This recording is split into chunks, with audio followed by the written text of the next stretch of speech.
Hello guys and welcome back.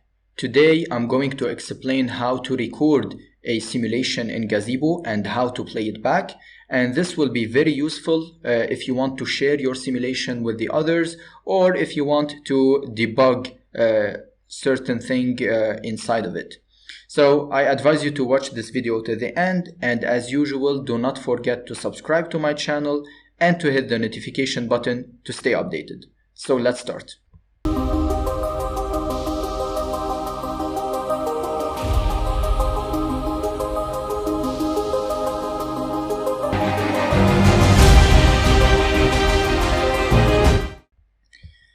So if you remember, I did it in a previous video. If you want to launch a certain Word file in Gazebo, you will enter the word Gazebo followed by the path to your Word file that you want to launch. Now, I don't have any Word files at the moment, but luckily when you have downloaded actually Gazebo, you have downloaded with it a lot of Word files that have been written by developers. So if you want to access these Word files, you can go to the following path, and I will include it. I will include this path in the description down below. User share cd user share Gazebo. You specify the version of Gazebo. Here it will be 9, and words. Let me list the content. As you can see, you have a lot of Word files in here, but for this tutorial I will use the joint damping demo, but feel free to play around with the others to discover what's in them and stuff like that.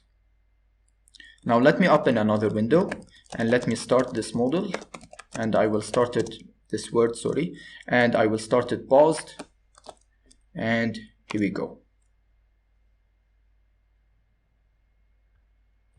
So as you can see, in this word you will have a bunch of rods that are horizontally positioned initially, and when I start the simulation they will start to swing at different speeds because they have different damping coefficients. Now just like to remind you, a Word file is a file that will include the description for the whole environment and everything, all the models inside of it in Gazebo. So as you can see, they will start swinging at different speeds, just like I told you. Now, if you want to record this simulation using the GUI way, you can go and hit this button to activate the data logger. And whenever you need to start recording, you will hit the red button. And if you want to stop it, you will hit it again. Now, let me browse to specify the file, the path where I want my file to be stored, my simulation to be stored. So simulation recordings and open. So let me start the simulation and let me start recording. So let me stop it right there. And as you can see, the file was saved in the path that I have specified. If you expand the recordings right here, you will see that its name is a state.log, and it was included actually in additional directories. So let me close Gazebo for now, and let me go to this directory, simulation recordings, and here you will find a folder holding bearing the name of bearing the time actually of the simulation recording GZ server, and here you will have your file. Now this is a log file actually. Now what is a log file? A log file is a file that will store let's say the content of your Word, and it will keep track of the changes inside of it. So here you will have a multiple pieces of code, actually multiple pieces of code written in XML, and later on actually in the next videos I will show you how to use this markup language in order to write your own models, to create your own models, your own environment in Gazebo, unlike the GUI way that I showed you in the previous videos. So inside this log file you will have at iteration 0 the description of your whole word with all the models inside of it in the initial position for sure.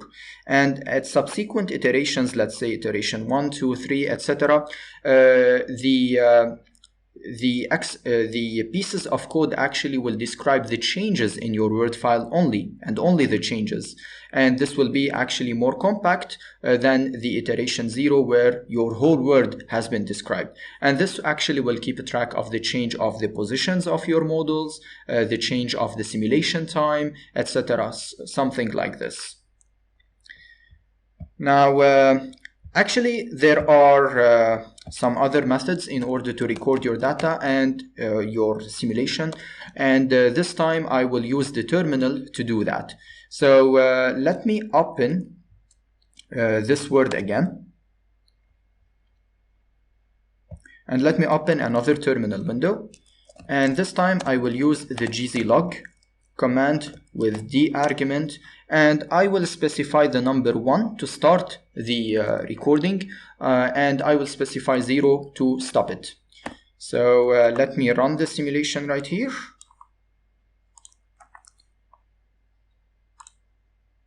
Okay, and while the simulation has been launched, I can start recording from the terminal right here. And let me stop it. That's enough. And I just saved my simulation, a part of it actually. And this time, using this command, actually the log file for my simulation will be recorded in the following directory, and it's the hidden directory, so you can only access it from the terminal. Gazebo and log. Let me list the content. Actually, apparently I had a previously saved simulation, so you can see from the time I will use the 1713, not the 1701, apparently, because this is the new one. And let me copy and let me go to this directory, and inside of it you can find the gz server folder. And if you go there, you will find your state.log file. Okay, great. Now, another cooler way to record your simulation is using Gazebo. Let me actually change my directory.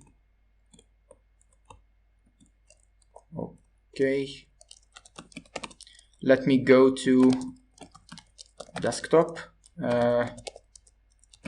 simulation recordings, where I wish to save my simulations. Now I will use this command, gazebo r, and let me specify the record path, and this will be the current one actually. And let me launch my Word file, and its name was joint damping demo, this one in here. All right, great.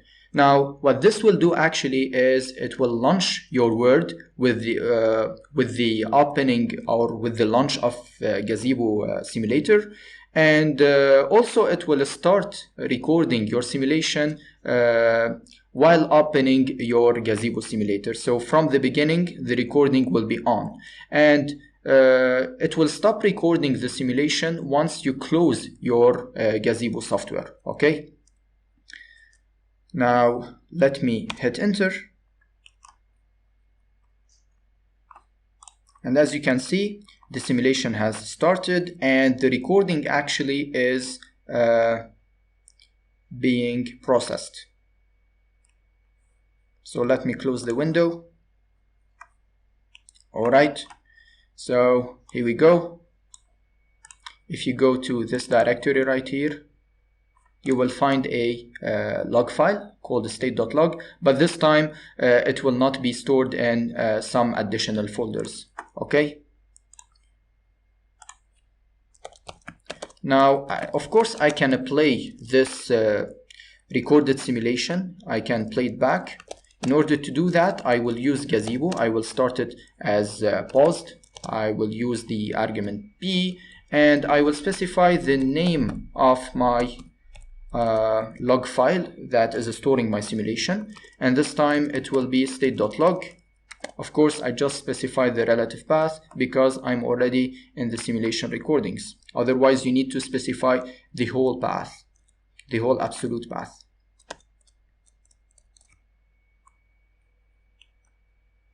So as you can see, Gazebo opened, and here I have the rods, and actually here you will have a bunch of tools. You can, let's say, rewind, you can go to the end of the simulation, you can step forward or backward after specifying the number of steps that you wish to move with, and you can play, and you can pause, and here you can specify the current time where you want to go. Let me go, let's say, to the second number 2. Okay, so as you can see, I just went to the second number 2, and this is the total duration of the simulation. This is not like very apparent in here, very obvious because of a certain bug or something. Okay, and as you can see, the simulation is running smoothly.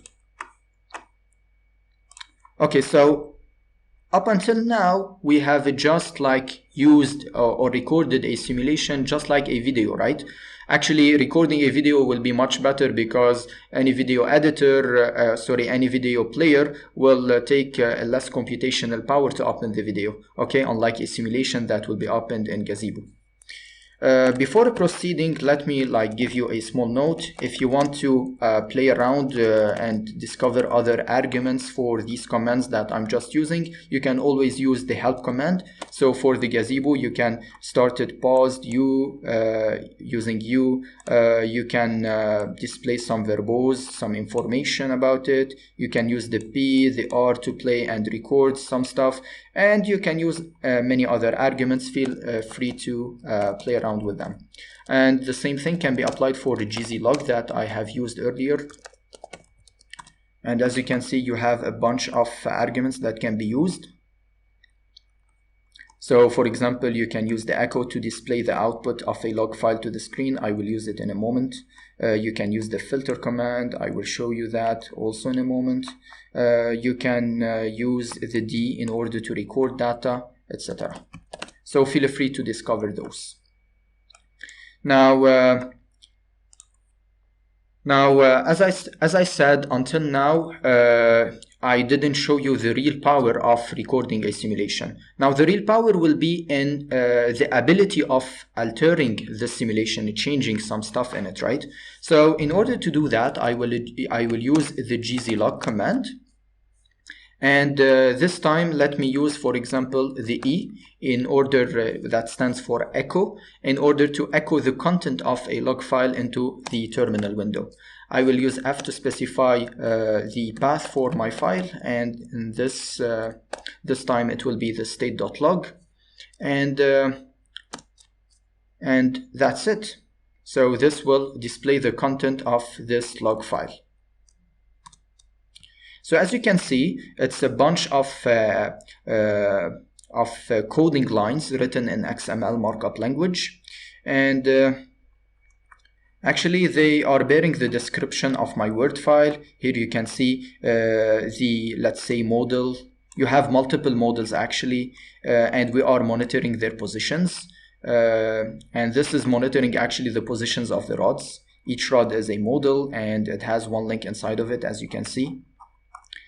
But you can you have the ability to display that in a more neat way if you want. So you can replace the E by an S, and this will allow you to step inside the log file. So as you can see, in the first iteration, you have the description of your word. You will have the cylinders, you will have the initial positions, you will have the model names, and all the friction coefficients, the gravity, etc. Now, if you want to step through this file, you can hit space. If you want to quit, you can hit Q at any time you want. So let me hit space. As you can see in the subsequent iteration, you are only monitoring the changes in your simulation. For example, the change simulation time and the real time, the change in the positions of your model. So this is like more, let's say, compact than the previous iteration, right? And the same thing will continue for the subsequent iterations. It will be the same thing, only the numbers for the position of the model, for the time, etc. will change. Let me hit Q. All right. Now the real power actually lies when you can filter the content of this log file. Just one note, if you try to open this log file using any text editor, you will find the gibberish stuff. Now, the right way to open this log file is by using the gzlog command. Now, if you want to filter out the content, you can use the filter command right here. And now, if I need to filter out, let's say, a certain model or a certain, let's say, property of this model, etc., you will use this command, and you need to specify, let's say, the name of the model, for example. So actually, let me open another window, and let me use gzlog again, and I will tell you why in a moment. ef and the state.log. Actually, let me step through this file. It's clearer. So let's say choose a certain model. So for example, let me choose I don't know. Let me choose this one, the model 2 mass 0 damping 10. Let me copy its name, and I will specify its name right here. Now, what this will do actually is it will filter out everything related to this model. Now, what will happen is that the initial description of the whole word will remain intact at the iteration 0, if you remember in this log file. But for the subsequent iterations that are monitoring the changes inside my Word file, I will monitor the changes of this model alone. And this is representing one of the rods, okay? Now, the syntax in here to specify the arguments for the filter is not that hard. If you want, I don't like to explain everything about the XML based language files in here, which we will use later on in the next video, and I will explain about them in detail. But I just want you to understand the basics. For example, in these files, you will have a certain hierarchy. For example, the model will be at the top level. Below it, you will have the links, which are the components of a certain model. Below the link, you will have the properties, let's say the pause, the velocity, etc. Now, if you want to step through this hierarchy, you will use the /. And if you want, let's say, to specify a certain property or attribute of a model or a link or something like that, you can use the dot. For example, right now I'm in this model. If I step through the hierarchy, I'm in the links inside of it. Actually, each model has one link. So I can use the asterisk, the asterisk symbol, to specify everything. I need all the links in this case. Now dot. Pause. So I'm using the keyword pause to access the position of all the links inside my model right here.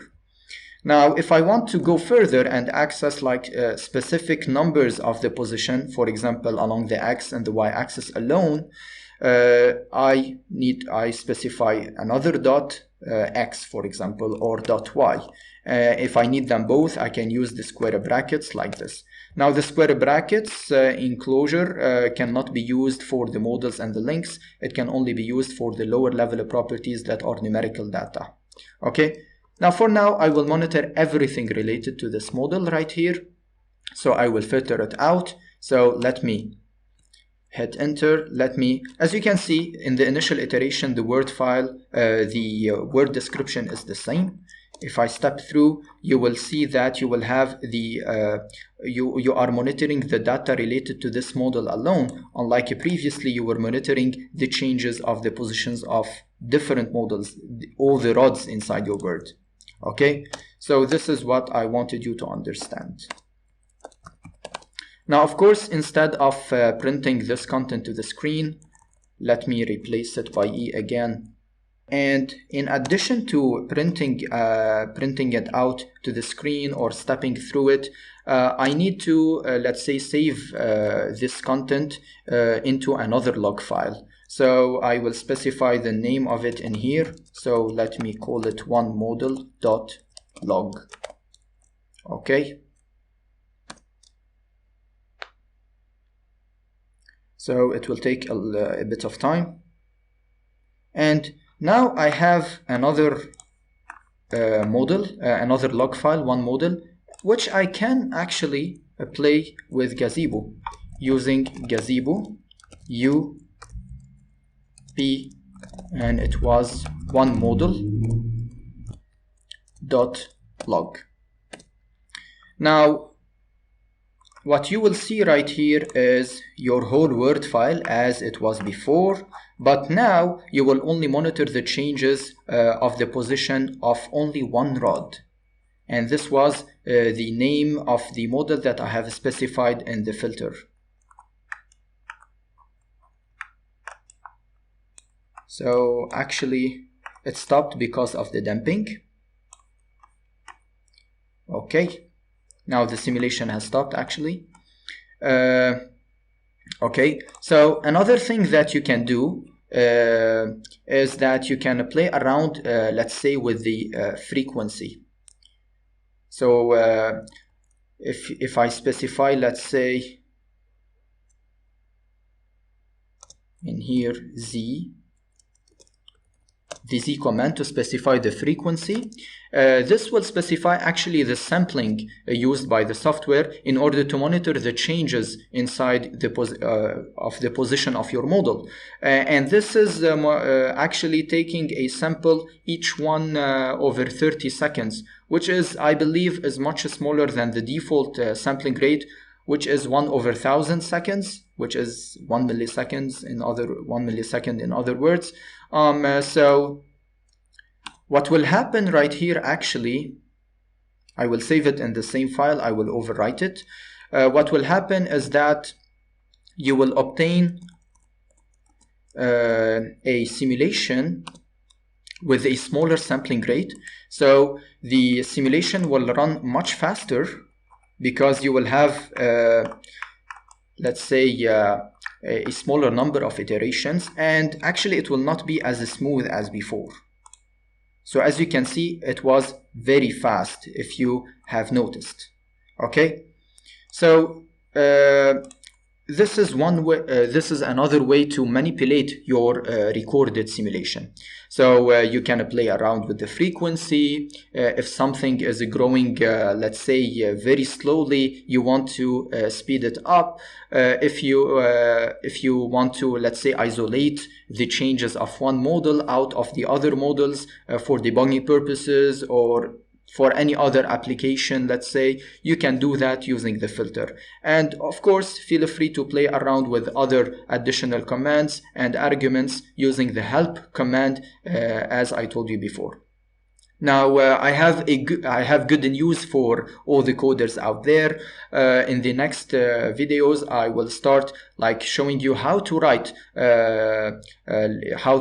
your models, your Word files for Gazebo using the XML markup language, and we will deal with what we call SDF files. So I hope to see you guys later on, and for now, I bid you farewell.